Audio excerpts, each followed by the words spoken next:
Bonsoir à tous, vous regardez cette action et c'est le bon choix.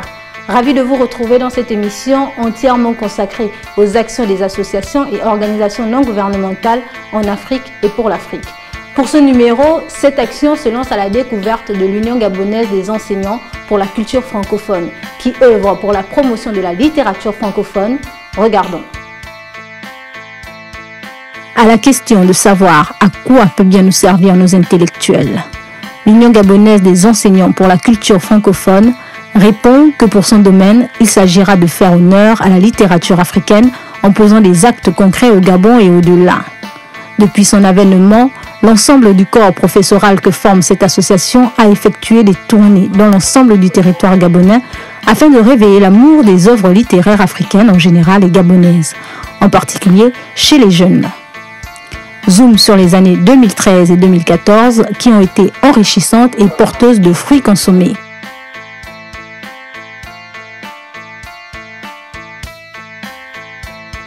La conférence a été un rendez-vous de donner et de recevoir.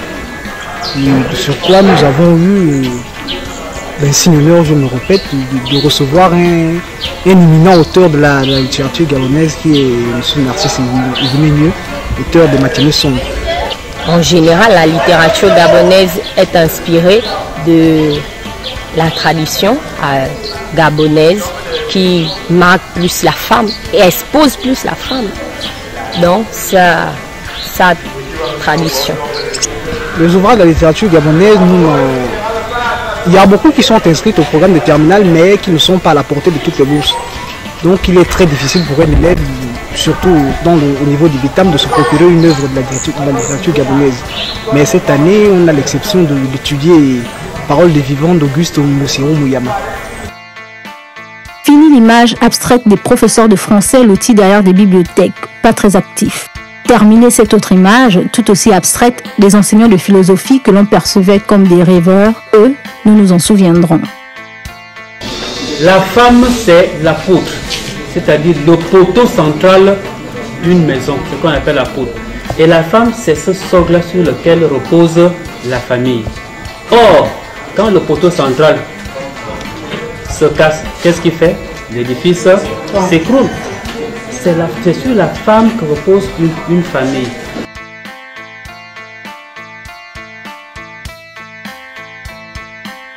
Je pense que c'est une caravane utile pour deux raisons.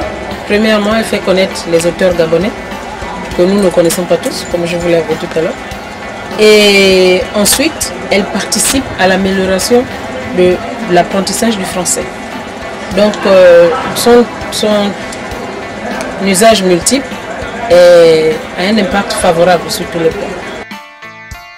Il est à noter que sur le terrain, les actions de l'Union gabonaise des enseignants pour la culture francophone, la revendication du volet pédagogique s'exprime à deux vitesses. Chez les jeunes scolarisés qui bénéficient de la présence des auteurs, des œuvres présentées tout en enrichissant leurs connaissances, et chez les enseignants qui bénéficient de formations données par des conseillers pédagogiques membres de l'association, histoire de combler le fossé entre la sortie des enseignants des écoles de formation qui, une fois affectés à l'intérieur du pays, ne bénéficient pas toujours de stages ou séminaires de renforcement des capacités.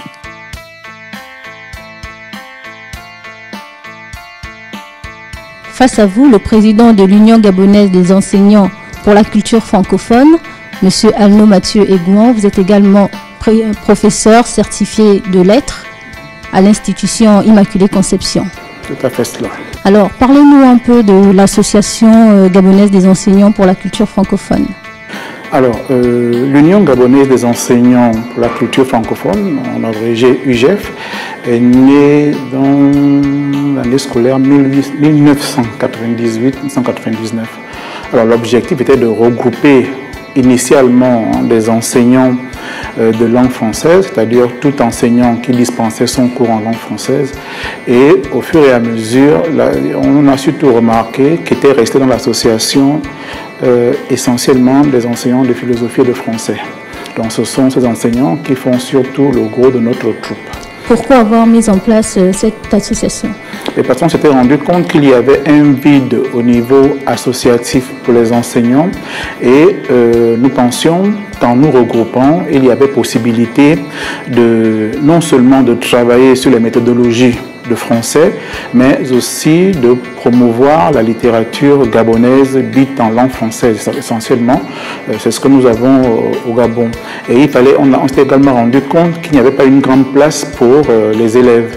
Et donc, nous avons orienté une bonne partie de nos activités sur les élèves en organisant des concours de vidéos scolaires, des concours de nouvelles scolaires, des concours de premiers romans, etc. D'accord. Et au départ, l'association était uniquement tournée vers les enseignants. Vos enseignants au départ, comment est-ce que cela s'est passé en fait? C'est une association dont nous avons cherché à réunir le maximum d'enseignants, expliquer les objectifs et ceux qui y adhéraient restaient. Nous voulions tout de même aller au-delà du simple fait d'enseignants de français.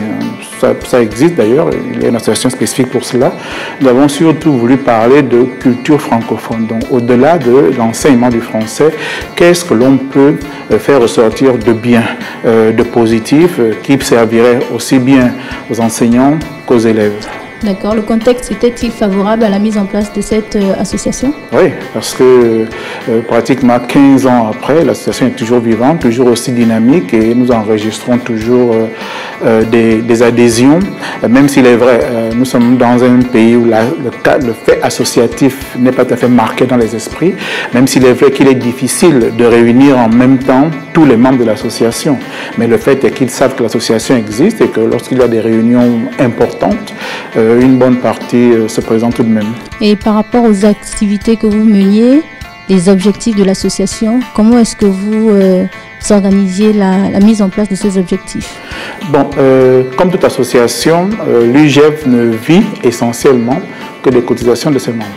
Elle est donc obligée de chercher des partenariats et Dieu merci, nous en avions souvent trouvé dans le passé et de temps en temps nous en trouvons également. Ce sont essentiellement ces partenaires qui nous ont permis d'atteindre les objectifs que nous étions fixés. Promouvoir la littérature gabonaise, faire en sorte que les élèves soient plus visibles, que leur acte créateur soit reconnu et sur ce plan-là, on peut tout de même être satisfait. Et comment faisiez-vous pour atteindre ces cibles en question? Les élèves. Oui, l'essentiel de nos membres étant enseignants, donc nous relayons l'information à travers le canal des enseignants et à travers les objets que nous avions alors à disposition. Internet commençait au départ, Internet commençait déjà à être représentatif sur le terrain et donc nous passions essentiellement par cela et parfois par quelques communiqués. Ce sont des moyens classiques que nous utilisions et que nous utilisons encore.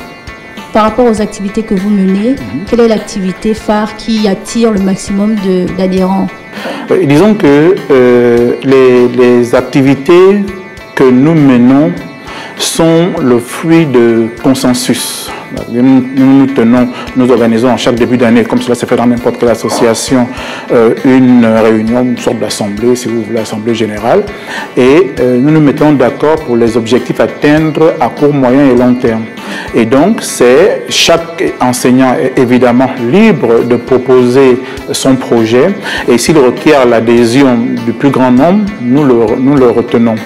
Par exemple, dans les tout débuts de notre association, nous avons, comme je signalais tout à l'heure, nous avons organisé le prix de la vidéo scolaire. Il s'agissait pour un enseignant de regrouper un certain nombre d'élèves de son établissement, de créer un film, comme on le dit couramment, et à la fin, les films retenus étaient proposés dans une sorte de concours et grâce au soutien du SCAC, on peut le dire, c'était notre partenaire essentiel, le service de coopération et d'action culturelle de l'ambassade de France, eh bien, nous faisions voyager le groupe vainqueur. Et donc cette édition de ce prix de la vidéo scolaire a tenu 3 années de suite et les films existent encore, produits par des enseignants, réalisés par des élèves. Ensuite, nous avons organisé le prix de la nouvelle scolaire. En 2000, malheureusement, jusqu'alors, c'est la seule édition que nous avons.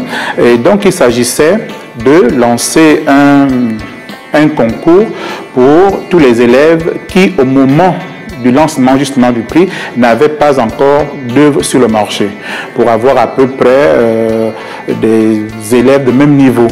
Et donc, ce que nous faisions, c'était de retenir, il y avait un jury bien entendu, composé d'enseignants, de journalistes, d'écrivains, un jury qui retenait les 5 meilleures nouvelles. Et ces 5 meilleures nouvelles étaient publiées, et voici donc un exemplaire de ce que cela a donné dans les années 2000. Et nous remettions un certain nombre de lots aux élèves vainqueurs. Quels étaient les critères de sélection pour ce concours? Bien, c'était la nouvelle, hein, et la nouvelle répond à des critères plus ou moins précis, c'est-à-dire très peu de personnages, une seule intrigue, et il fallait absolument qu'il y ait une chute, donc un événement inattendu à la fin. Et tout cela était bien sûr embrassé par l'originalité de l'écriture. Et donc c'est surtout sur cet aspect-là que s'appuyait le jury pour choisir, pour plébisciter un texte par rapport à un autre. Et au final, vous avez eu combien de candidats et combien sur la première nouvelle, sur la première édition, il y a eu plus de 100 élèves qui ont participé tout de même. Il y avait plus de 100 et vous voyez bien, vous imaginez la difficulté du jury de sélectionner 5 nouvelles parmi la centaine reçues. Et ce prix de la nouvelle avait été remporté par Janice Otiemi avec le roman « Tous les chemins mènent à l'autre », qui plus tard a été édité. Et à ce prix, il avait également participé Chantal Magali Mbazo qui avait présenté Sidonie. Donc on a participé autant qu'on a pu à l'éclosion de certains talents. Vous avez également comme autre contribution regard sur les grands thèmes de la littérature gabonaise, tome 1. Oui. Disons que nous nous sommes rendus compte très tôt, en fait ce livre vient à la suite d'un certain nombre d'activités que nous avons menées. Tout à l'heure, dans ce que vous avez cité comme projet que nous avons initié, il y avait ce qu'on appelle le prix Nyonda des lycéens, qui existe aujourd'hui encore. Alors le prix Nyonda consistait à l'époque, lorsqu'on a lancé, à recenser une dizaine de livres africains sortis dans les 2 années du concours. Et les livres étaient lus par des jurys composés essentiellement d'élèves d'établissement. Ces élèves choisissaient un livre et nous faisions venir, grâce au soutien du SCAC toujours, nous faisions venir l'écrivain au Gabon pour présenter son livre devant son principal lectorat. Nous nous sommes rendus compte que puisque nous travaillons énormément sur la littérature gabonaise, il fallait peut-être revoir les critères pour que ne soient plus concernés que les livres gabonais. D'accord, la culture gabonaise à travers le livre est assez bien vendue actuellement. Mais vous, en tant qu'expert, en tant que connaisseur, quelle lecture pouvez-vous faire par rapport à ce développement des lettres? Il y a malheureusement un problème de vulgarisation et de promotion. C'est d'ailleurs ce qui nous a poussé à aller beaucoup plus dans la valorisation de cette littérature. Elle est bien écrite, ça il faut le reconnaître. Qualitativement, je pense que c'est une des meilleures d'Afrique. Qualitativement, il faut maintenant trouver, entre guillemets, un terme que je n'aime pas trop utiliser, mais qui existe. Il faut trouver des réseaux de distribution pour qu'à la qualité, il y a également la reconnaissance, la notoriété. Et c'est ce qui manque énormément à la littérature gabonaise, mais je peux vous le certifier en tant qu'expert, elle est de très très bonne facture. Mais nous sommes sur la voie et il n'est plus possible qu'autrement se fasse. Et comment se porte l'Union gabonaise des enseignants pour la culture francophone? L'association se porte toujours très bien. Nous avons achevé il y a à peu près 1 an une caravane littéraire qui nous a conduits dans les 8 provinces à l'intérieur du pays avec 2 objectifs. Le premier objectif était de renforcer avec des collègues des méthodes d'enseignement pour les élèves de 3e et de terminale en vue de leurs examens. Et le second objectif était de présenter non seulement de nouveaux écrivains, mais aussi de nouvelles œuvres. Donc c'était l'occasion pour les élèves de l'intérieur, pour le public de l'intérieur, d'être en contact avec des écrivains. Donc c'est notre dernière grande activité. Et comment a été reçue votre arrivée à l'intérieur du pays?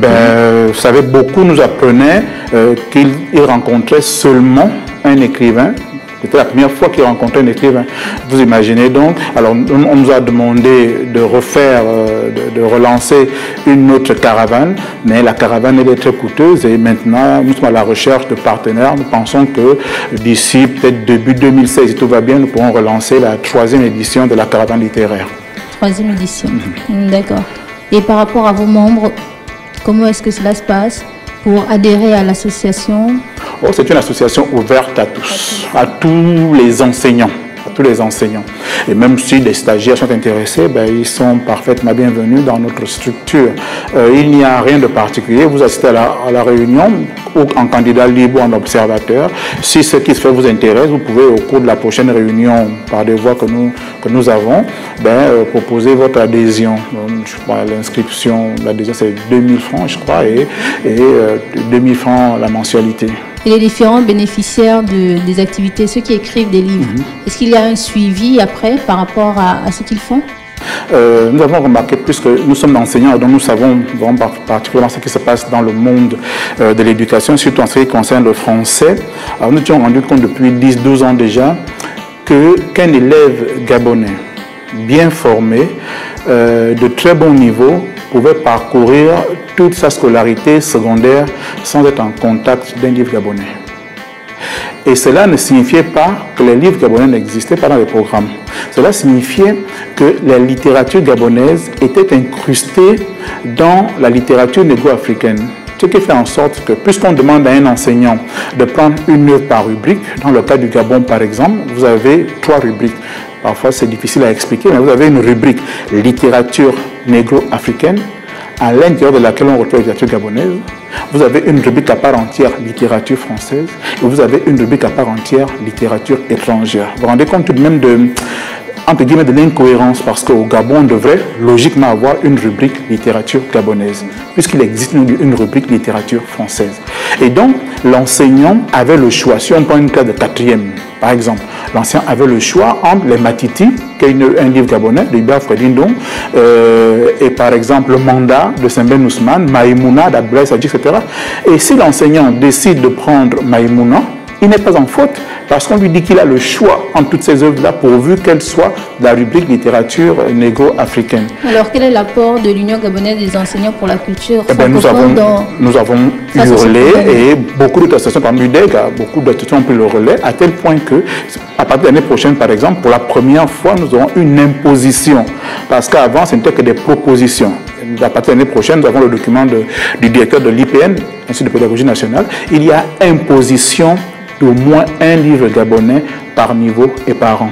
Donc, au sortir de l'année prochaine, 2015-2016, nous pourrons nous rassurer au mois de juin que tout élève gabonais a lu au minimum un livre gabonais. C'est déjà une grande victoire et une très belle victoire. Peut-on dire que l'Union gabonaise des enseignants pour la culture francophone est reconnue par ses pairs? Disons que administrativement, on peut appeler, nous ne sommes pas en tant que tel un partenaire officiel de l'IPN. L'IPN, c'est la structure même qui nous oriente et nous nous exécutons. Mais puisque nous sommes dans une construction plutôt libre, ben, il nous arrive parfois, lorsque nous discutons avec les conseils pédagogiques, de leur donner notre point de vue.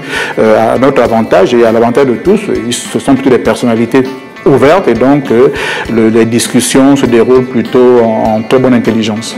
Quelles sont les perspectives de l'association?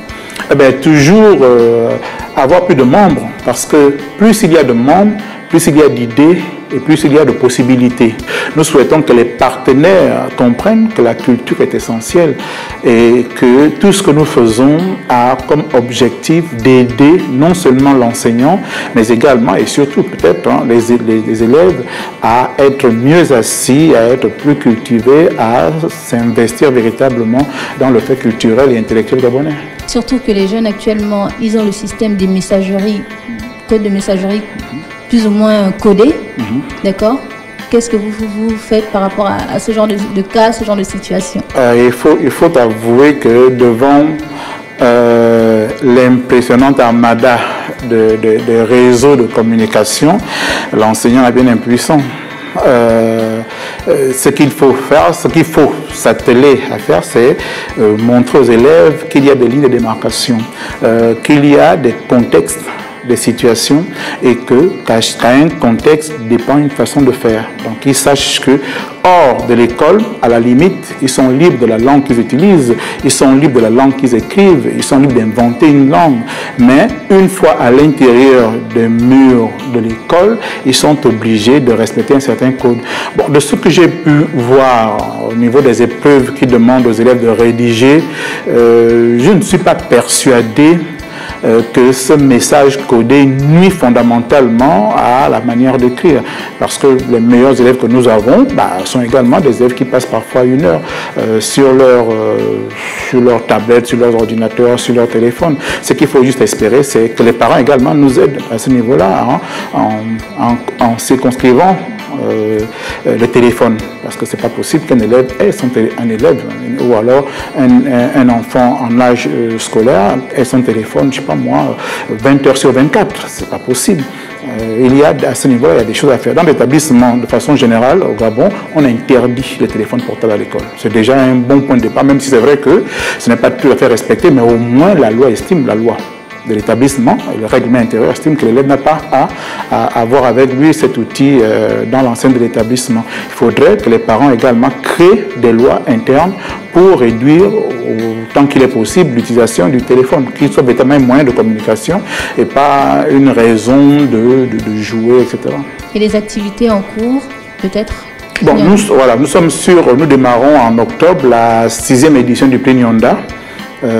Donc nous allons composer les jurys, donc déjà voir l'établissement disponible, parce que c'est cela aussi, pour qu'un établissement participe, il faut véritablement que les responsables pédagogiques, en tant de français surtout, nous rassurent qu'ils vont gérer les clubs de lecture du mois d'octobre jusqu'au mois d'avril, à la fin du concours.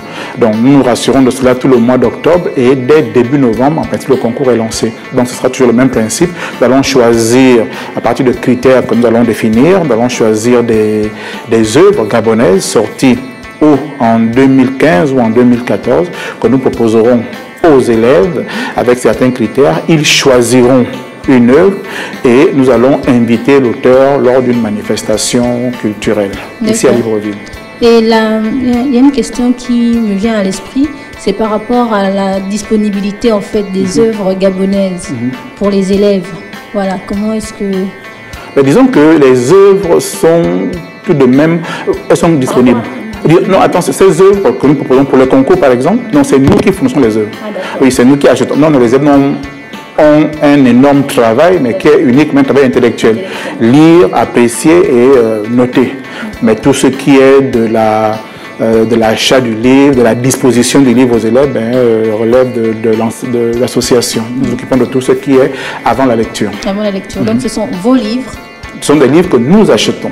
Que vous achetez, que vous donnez aux élèves pour lecture, pour qu'ils choisissent l'œuvre et que nous invitions à la fin l'écrivain publicité. D'accord. Comment fait-on pour avoir votre livre? Bon, pour l'instant, malheureusement, il est en rupture de stock dans les librairies, mais nous avons relancé la commande. Donc nous supposons qu'à la rentrée, au plus tard, il sera la même. De toute façon, dès qu'il sera de nouveau disponible, nous en tiendrons informés. Alors, vous pouvez nous parler de ce que vous avez eu, de votre collaboration, de votre participation? Voilà, donc comme je vous le disais, c'était à l'issue de constats que nous avons fait sur le terrain. Et donc c'est une étude qui porte sur les grands thèmes de la littérature gabonaise. L'intitulé, c'est « Regard sur les grands thèmes de la littérature gabonaise ». Avec des collègues de l'association, nous avons recensé certains thèmes. Et dans ce livre-là, nous avons proposé un thème sur le pouvoir, un thème sur la mort, un thème sur la folie et un thème sur les biographies. C'est beaucoup plus un problème sur les biographies. Et moi, je me suis intéressé particulièrement à l'image de la mort dans la littérature gabonaise.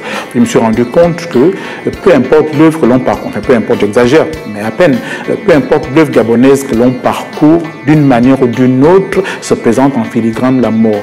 Qu'elle soit une mort physique, une mort morale, une mort intellectuelle, on a énormément de personnages qui meurent dans la littérature gabonaise.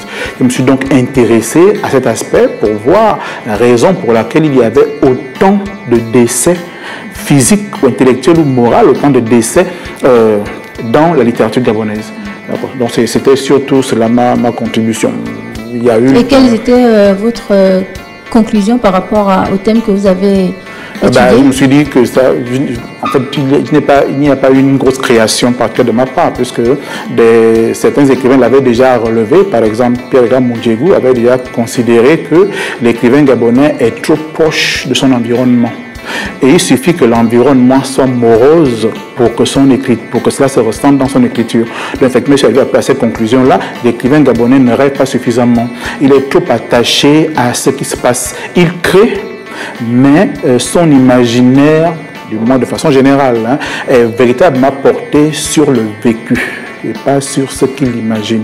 Et comme l'environnement, hein, pour reprendre un tout petit peu comme l'environnement n'est pas toujours favorable, alors on ressent ce mal, ce mal-être, cette condition humaine misérable dans ses œuvres. Et on pourrait parfois penser qu'il est pessimiste, puisque même les personnages que l'on pourrait considérer comme personnages principaux finissent par mourir. D'accord. Merci Monsieur Alno Mathieu Higuan. Merci Madame. Merci beaucoup à l'Union gabonaise des enseignants pour la culture francophone de nous avoir reçus. Cette action, c'est terminé pour aujourd'hui. Nous étions avec l'Union gabonaise des enseignants pour la culture francophone. Merci à vous d'être de plus en plus nombreux et fidèles à ce programme de votre chaîne panafricaine Canal 7. À très bientôt.